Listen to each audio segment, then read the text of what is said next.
Bonjour et bienvenue sur cette nouvelle vidéo. Aujourd'hui, je voulais vous présenter la virtualisation de macOS Catalina sur VirtualBox, directement sur Mac, depuis le fichier d'installation au format ISO que j'avais présenté précédemment, avec comme prérequis VirtualBox, extension pack 6.1.4 et 50 Go d'espace libre.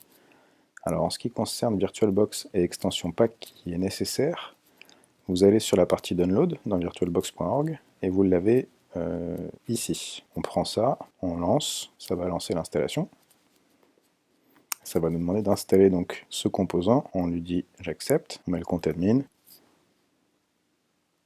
et ça l'installe. Pour vérifier si c'est installé, vous allez dans les préférences, dans l'extension, vous pouvez la retrouver ici. Vous pouvez l'enlever, la remettre comme vous voulez. Alors on va créer une nouvelle machine, on va l'appeler Catalina, ça va être une macOS X, et on va la mettre en 64 bits.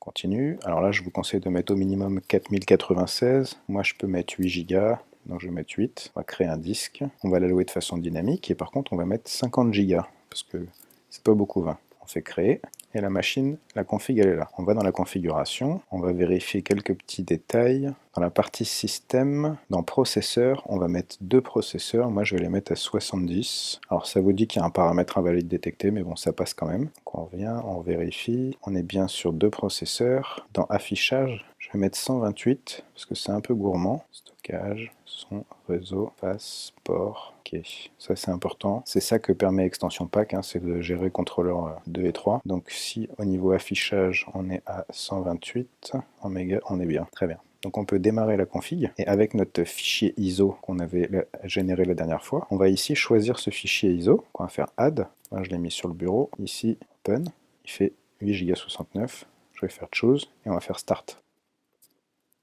Et là, alors c'est normal, ça prend énormément de temps, contrairement à un matériel physique, quand on cherche à réinstaller, donc il faut être un petit peu patient.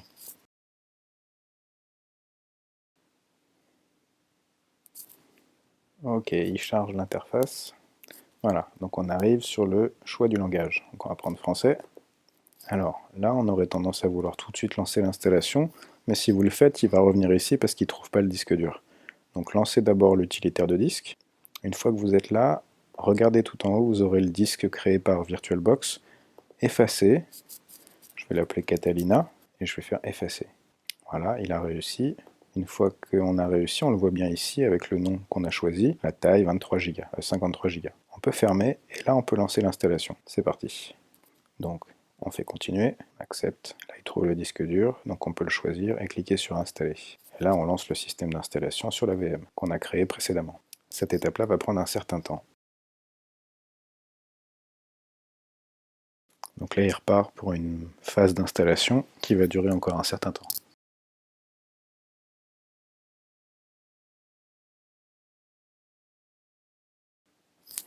Ok, voilà.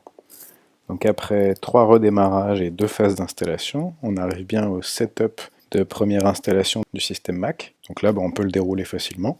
On choisit des langues, choix des langues parlées et écrites, donc données, confidentialité, on continue. Ne pas transférer de données, oui, c'est une virtual machine. Le compte Apple, on configurera plus tard. On ignore, donc on accepte les conditions générales pour pouvoir utiliser le système. Alors, création du compte. Là, c'est le compte administrateur. À la première initialisation du programme d'installation, c'est bien un compte admin qu'on crée. On peut continuer. Alors, on va peut-être faire personnaliser les réglages. On va pas activer le service de localisation. Non, on ne l'utilise pas. Fuseau horaire, on va mettre la France. Voilà. On va pas partager d'analyse. Continuer. Alors, non, on n'active pas Siri. On va mettre un sombre, plus sympa. Et voilà, c'est terminé. Alors, il nous parle du clavier qui n'est pas identifiable. On peut faire continuer. Il faut appuyer sur la touche à gauche du W. Et il détecte le clavier. Voilà. C'est terminé. Donc voilà, on vous a montré comment virtualiser Mac sur VirtualBox directement. C'est assez facile. Ça prend pas mal de temps. On a mis au moins 40-45 minutes facile. Donc voilà. N'hésitez pas à vous amuser. Et vous avez besoin surtout du fichier macOS Catalina au format ISO.